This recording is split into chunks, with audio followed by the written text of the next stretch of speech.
Hari Om. Let's continue with where we left in the previous video, the idea of Srishti itself. What you see on the screen is Samskrita Varnamala, which texts like the Shiva Sutra and various texts of Tantra actually see the Varnamala as Srishti itself. So if you see this particular slide, it says that the Shakti from which the word is produced, that Shakti leads to the creation of Ka, Kha, Ga, Gha, Na, and the corresponding tattva, which each of these words are the Pancha Mahabhuta. Same goes for E, R, and U.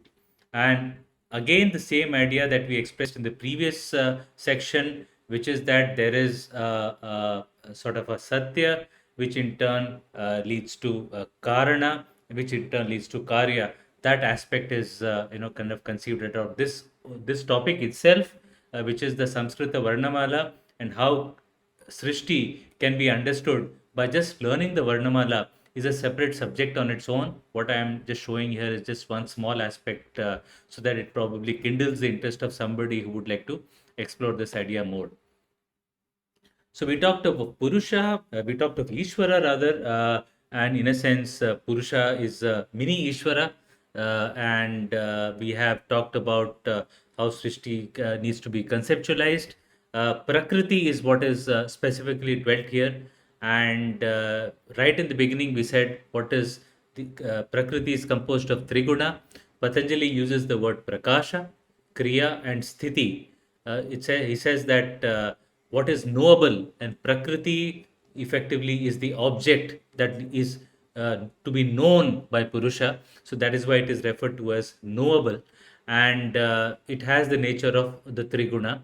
It consists of the senses and its elements, and it exists for the purpose of providing either liberation or experience to Purusha. So this is again a very important idea, that any object that is present in the universe that we engage with, it can take us to bhoga, or it can take us to anubhava of our own Purusha state. Yeah.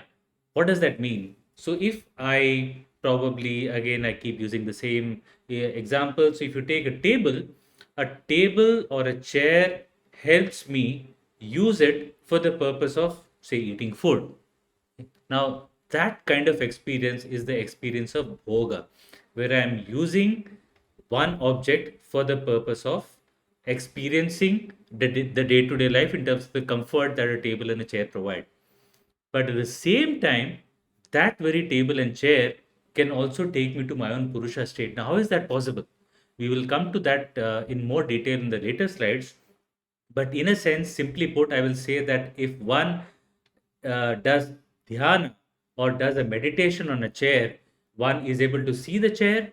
One then is able to, with in higher states of dhyana, understand what the chair is composed of. Then, as the yogi goes to the higher state of dhyana, one not just understands, one also knows the purpose for which the chair today came in front of me and is engaging with me. And as one goes deeper and deeper, then one goes to the primal state from where this chair has kind of come about. And one once reaches that state, one then knows everything. And when one knows everything, then there's nothing left to know. And one then in that state, one gains what is called as apavarga here. That is the way it should be understood. So, very fascinating idea, very powerful idea, that every object in the universe, if I am in the level of sensual level itself, I will engage with the object for the purpose of bhoga. If I go beyond the senses and experience it from a drishya perspective, then I will ensure that that aspect of Prakriti will take me to the path of apavarga or moksha. Yeah. Guna, we have used the word guna a couple of times. This slide gives slightly more detail in terms of what guna is all about. Sattva is effectively the knowledge aspect, the awareness aspect that brings clarity, transparency, and intelligence, which is the reason why sattva is expressed earlier as a creator of the Gyanendriya and Mana Buddhi Ahankara, because these are the sort of fundamental aspects within us and any living being to know everything about anything about the universe.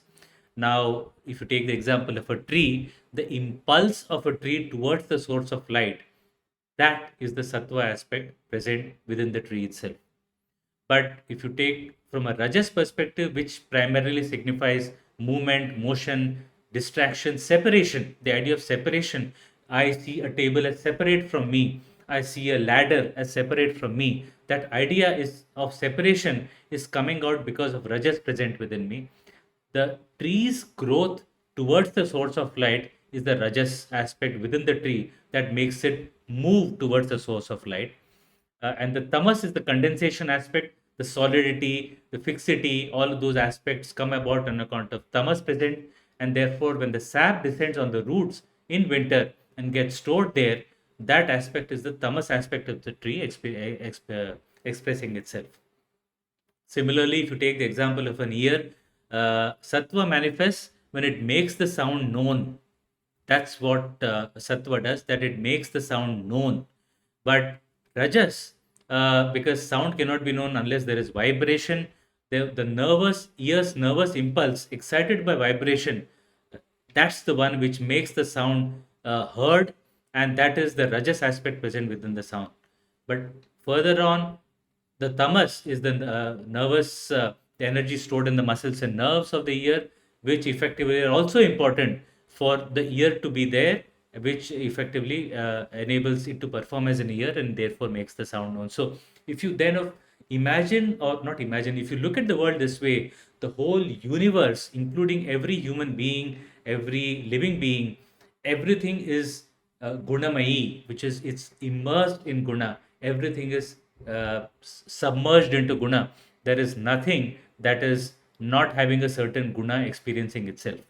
And this is so substantial, in fact, as an idea that without understanding guna, one cannot understand any text. So Srishti is very important. Within Srishti, the idea of Purusha and Prakriti are important. And from the Prakriti perspective, also the idea of Guna is important, because the goal of yoga is to go beyond Guna, to reach the state of Guna Tita, as Bhagavan says in the Srimad Bhagavad Gita. And one can know beyond Guna, provided one knows what Guna is and how it works, how it makes the world manifest, how it makes us own experience life. That idea of Guna is fundamentally essential. Yeah. Therefore, the last sutra at the bottom also says that the things of the world are objectively substantial. They are a substance, but they are able to take that particular shape because it's the guna which actually allow it to take a certain shape in at a certain point of time. So this is the reason why the idea of guna is extremely important. Continuing Prakriti, again this sentence is repeated, which is the essential nature of the seen. What is seen is the Prakriti, is exclusively for the sake of the seer, which is the Purusha. And as we said earlier, the purpose of the Purusha is to know its or her own real nature, the state of Satchidananda Swarupa. And the cause of Samyoga is avidya. Now, this is again a technical word. Avidya is unfortunately translated as ignorance, and ignorance has certain meanings in the day to day language, and one wonders why the word ignorance is used. But effectively, what is important to understand is that avidya is something that makes us not be aware of our own state of Purusha. So it's the root on account of which we feel a sort of a separation from our Purusha state. And because of that being present within us at the deepest level, that is the reason why we see Prakriti as something separate from us and we engage with it. Samyoga means effectively engagement. Purusha and Prakriti engage with one another as separate aspects because of the root avidya as a substance present within the individual, every individual.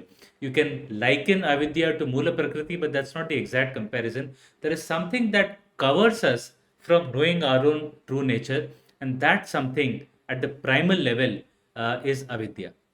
Yeah.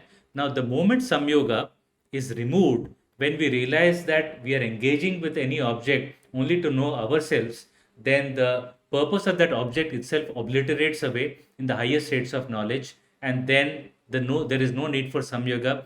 Purusha then detaches itself from Prakriti and then is established in its own nature. Now, this slide is again taken from the various Shastras, not given in the Patanjali Yoga Sutra, but many commentators have used this as an example, and various other examples are also used. This sutra says that the conjunction between the seer and the seen is the cause of suffering to be avoided. Now, if you see, for example, the sun, how the sun is represented in the body of water.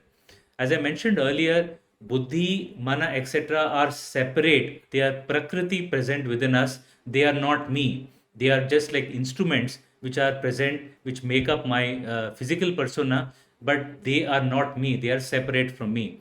So, in this illustration, if you take the body of water as buddhi, ahankara, etc., etc., the physicality, how the Purusha sees itself in that body of water, when the body of water is still, is that the Purusha is able to see itself clearly. Yeah. But when the water is agitated slightly from its calm state, the image of Surya becomes distorted.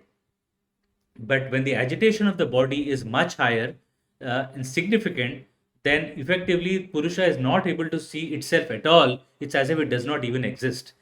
Therefore, in Sanatana Dharma, there is a lot of emphasis in asking people to cultivate Sattva Guna, because when one is established in the state of Sattva Guna, one is able to see itself and have experiences of a more purer nature, because it is able to see itself and know itself much better when it's in the state of Sattva Guna. But hold on, that is not enough. Eventually, the need for seeing or experiencing something is also not necessary, and one goes beyond Guna, which is the state of Kaivalya or Moksha. That is the sort of an ultimate goal. But in our day to day conduct, understanding how we see the world is essential, and this image is effectively saying that we see the world in terms of its guna, in terms of the guna that is present within buddhi. It's that which shows the world in a certain form, and as and when we purify it more and more, we see the world in a more and more purer form, eventually to reach a stage when we don't have to see the world at all. This slide is the last slide of the Srishti section, after which we can pause the Srishti aspect. What is this slide actually stating? This slide is again reiterating, in a sense, in a different way, but the same idea that we conveyed earlier. First is what you see on the left hand side, which reads as nothing comes from nothing. So if we are seeing the physical universe, we are experiencing the physical universe, there is no reason for us to believe that it came from nothing, because it is something, because we see something around us. That something also has to come from something, though it may be of a different form or shape. So therefore nothing comes from nothing is a fascinating idea. And we already talked about earlier that physical universe is a manifestation of Mula Prakriti, Triguna, Vasana, etc. All of those are the sort of core components. Using the example given here, the gold is one state in which we can experience gold being present, but the same gold can take the shape of ornaments, take the shape in the form of a bangle, or in the form of a necklace, or in the form of a gold biscuit. It's the same gold. Yeah. So gold in its purest form is the dharmi, but gold in an less grosser form is the sort of physical substance, which is the bangle, ornament, etc. Now, this transformation that is happening of the various substances, this transformation is eternal. It will really never stop. It is on a continuous basis. So the ornaments keep turning into ornament, into gold or gold biscuits. But the core substance, which is dharmi, which is the mula prakriti, that always retains its own nature also simultaneously, though it is taking various shapes and forms.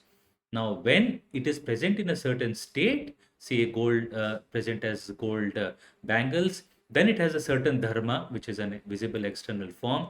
It has a certain innate characteristics. It is round, it is beautiful to the hands, etc. It has a certain internal characteristic. It also has a certain state as per time. So, stone millions of years back was a boulder, but over years of time, it kind of disintegrates and becomes smaller. It probably even breaks down. So that is the avastha state. So every object in the universe has a dharma lakshana avastha at a certain point of time, but these dharma lakshana avastha keep changing.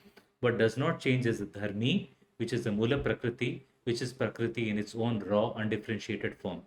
Now, again, why this is important to know is that yogi in the higher states of evolution is able to see this transformation, witness this transformation even in still objects, and also able to experience the undifferentiated mula prakriti.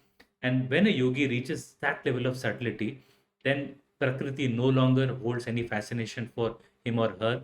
Prakriti becomes irrelevant, and therefore prakriti goes away, and purusha is established in his or her own true real nature. Yeah. So this is what Prakriti is all about. So we will end Srishti with this particular video as we move on to the third aspect, which I refer to as Niyama. So till that time, Hari Om. Thank you.